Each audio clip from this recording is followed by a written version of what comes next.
আপুনি নিজে কওক আপোনাৰ ভাল লাগিব এনেকৈ শুনিলে কিমান বেয়া লাগে আমাৰ ল'ৰা ছোৱালী আছে এইখানিৰ পৰা একদম গণেশ মন্দিৰলৈকে যিমান মাৰ্কেট আছে যিমান বিল্ডিং আছে আমাৰ ঘৰৰ বিল্ডিঙৰ তলত ল'ৰা ছোৱালী সোমাই যায় কেনেকৈ থাকিব ল'ৰা ছোৱালী লৈ আমাৰ থাকিব নোৱাৰোঁ এনেকৈ প্ৰমাণো আছে মানুহ আমি প্ৰমাণ নোহোৱাকৈ ওলাইছোঁ কিন্তু বহুত প্ৰমাণ আছে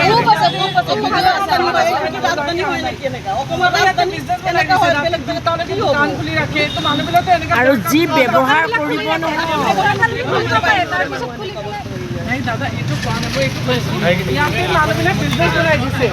मैंने यहाँ ब्याह काम चलिब राति 8टा बजे 2टा दुकान 4टा बजे এইটো ভাল নহয় না সবৰে এটা ছোৱালী আছে বোৱাৰী আছে মা আছে সবৰে ইজ্জত দিব লাগে না ইমান সময় লাগে দোকান খোলা থাকে 2টা 4টা বজা লাগে খোলা 4টা 2টা 4টা বজা লাগে 3টা বজে থেকে দোকান খোলা থাকে পান দোকান খোলা থাকে 3টা ব্যৱহাৰ কৰে আৰু আমাৰ ইয়াত কেইটামান স্থানীয় মানুহ বেয়া আছে আমালোকৰ মানে এৰিয়ে যাব মন যায় ইয়াতে এই দোকান দিয়ে যে একদম মুছলিম ভাগ হয় আৰু আমাৰ দোকান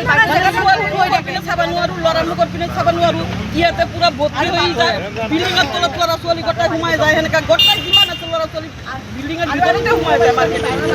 একে বস্তু মোৰ ঘৰ হ'ল ইয়াতে ৰাতি যদি 1টা বজাত দৃশ্য দেখা পায় আপোনালোকে ভয় খাই যাব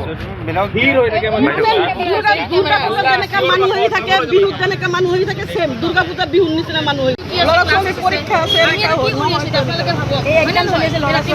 এক্সাম টাইম হয় এতিয়া এই ৰাতিখন আমি এটা ডিউটি দিব লগা হৈছে কোনে কৰিব লাগিছিল এইখিনি কাম আমি কৰিব লগা হৈছে এতিয়া দিছপুৰ থানাক জনাইছেনে এবাৰমান